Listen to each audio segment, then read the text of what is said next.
Hello. Our middle daughter was 14 and a half years old.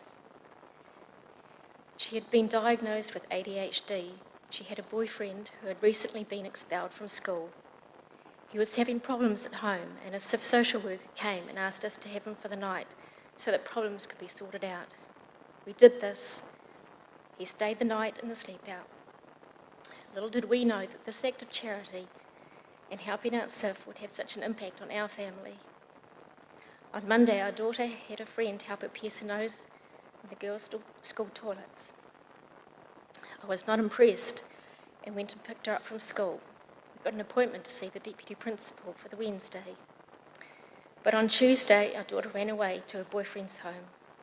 When we found out where she was, and because she was with her mother, we thought safe and responsible, we decided to give her a couple of days' time out as her behaviour had been irrational and confrontational, especially towards her father. We would soon find out why we were having so many problems with her. With the benefit of hindsight, would not have allowed this time out. We then had a meeting with the deputy principal of her school.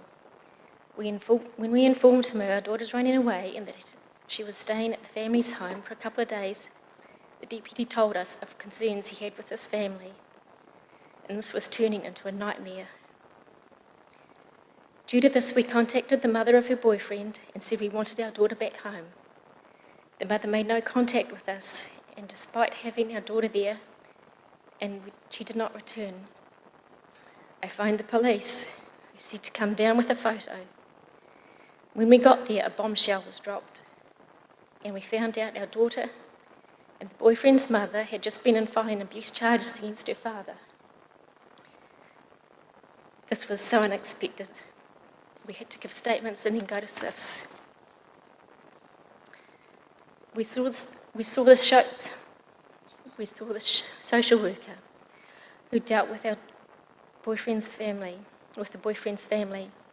as they were in the system.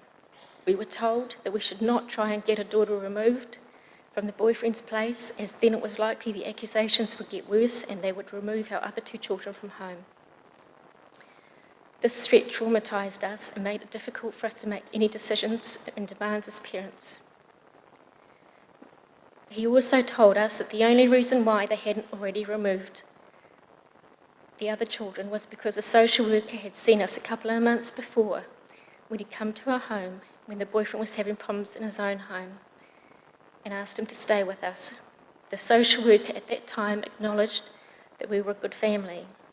Ironically, after we had had the boyfriend stay the night because of a SIF request, we were phoned by the boyfriend's mother saying that he was creating problems at home and if he turned up again, not to let him stay.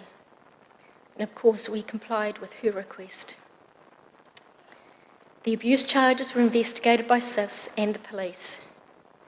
On the 9th of December 2010, we were told by SIFs that they weren't investigating the allegations any further and were handing it back to the police. Then on the 10th of December, the police contacted SIFs and said that they were not going to lay charges. SIFs didn't bother to notify us that the police weren't taking it any further. We didn't find this out until we requested our police file sometime later. Over the following days, we found out that the boyfriend's mother had gone with our daughter to get the contraceptive injection a couple of months before she ran away through the school, without our permission or our knowledge. And just to put this in perspective, some time before, our son broke his arm at school, and the school could not even give him Panadol without our permission. This was now showing us why our daughter's behaviour was so erratic prior to all this happening. When we told our caseworker, she said, "There's not much we can do if they're having sex. We just have to make sure that they're doing it safely." Again, we asked for our daughter to be moved, but were told just to leave her there because she was happy. And note, the boyfriend at this time was 15. They said it was best that we have counselling and that she would eventually come round and come back home. After she ran away, her school attendance was very poor. We didn't see much of her. She contacted us on Facebook and asked us to sign some papers so that she could get the independent youth benefit. We said no, as this was tantamount to us saying that we didn't want her back home. The boyfriend's mother asked us for financial assistance through SIFS, and then directly to us on the 22nd of December. She said, if you don't financially support her, you will never get her back. And to date, this has proven to be correct. Our daughter didn't continue with counselling. Official Information Act papers we obtained show that the counselling organisation gave up on our daughter because she wasn't interested in getting the counselling. She was calling the shots. We also didn't have any family group conferences or whānau meetings. Once again, official documents show that our daughter didn't want to attend these meetings, so they simply weren't held. SIFS didn't always answer our emails or our texts. They didn't talk to our family. They didn't take into account our daughter's ADHD or the boyfriend's family history with SIFS. She has now completed 2 years of Year 11 NCA with only about 30 credits. In March 2011, my father died and he didn't get to see her while he was fighting his illness. When we got her end-of-year report in 2011, we were really disappointed with their very poor school attendance.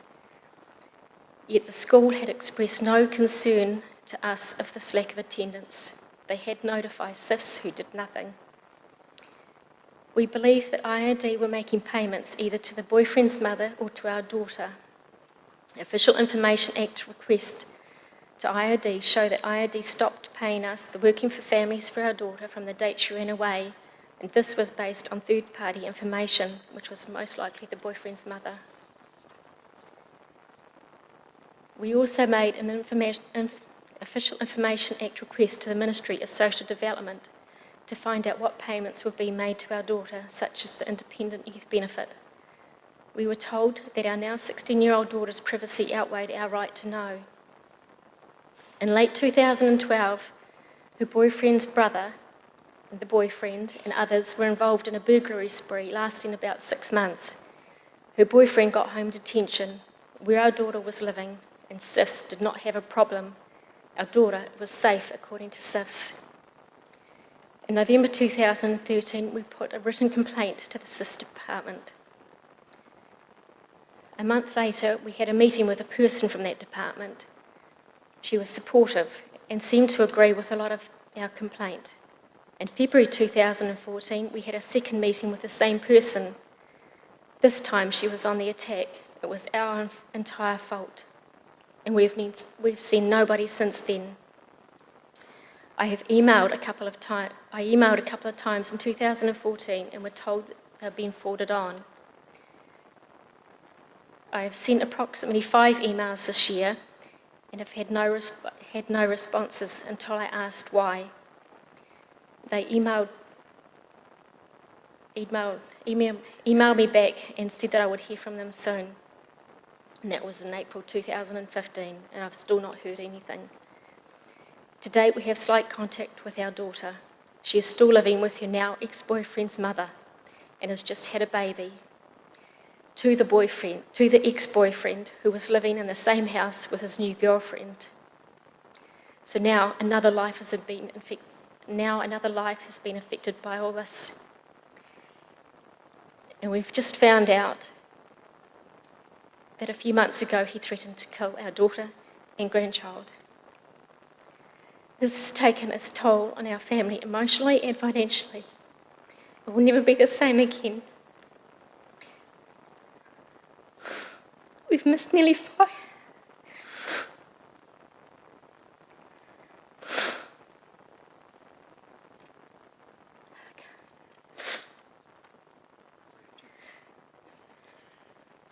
We've missed nearly 5 years with our daughter, whom we love dearly.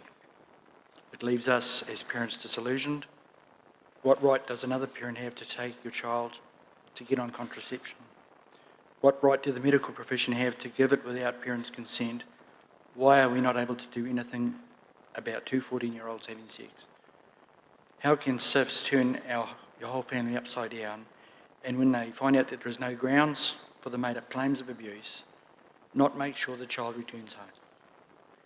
All they have succeeded in doing is enforcing in our daughter that she can do whatever she wants. I know we are not perfect parents, but we try to teach our children the difference between right and wrong and hope that they will have some values. To me, the whole thing is so wrong, and really the only thing as parents that we are allowed to do is to feed and clothe our children. But don't have boundaries, because this might take away their rights. This leaves us with a lot of questions and the knowledge that something has gone drastically wrong with the system. SIFs have never helped our family, as they claim to do in their mission statement. They saw to our daughter's happiness at the time, but not her future well-being. We feel that by her getting what she wanted, her future has detrimentally been affected, and this was totally avoidable if handled differently from SIFs. We never signed away our guardianship rights, but lost them anyway. SIFs have no right to do this to families. Families have rights, parents have rights. Can I just say something? This is my wife's speech, but I'm going to say something. My wife has stood by me through these allegations against me, right through this. From day one, I found that the system was heavily against us in the sense that leave her where she is. If you insist that she gets removed and she says something else, we will take the other 2 kids off you. For 4 years, that has been why we've not been able to do it. In hindsight, I would have probably been a lot stronger and absolutely insisted on certain things happening. But you play the cards you're dealt with. Thank you.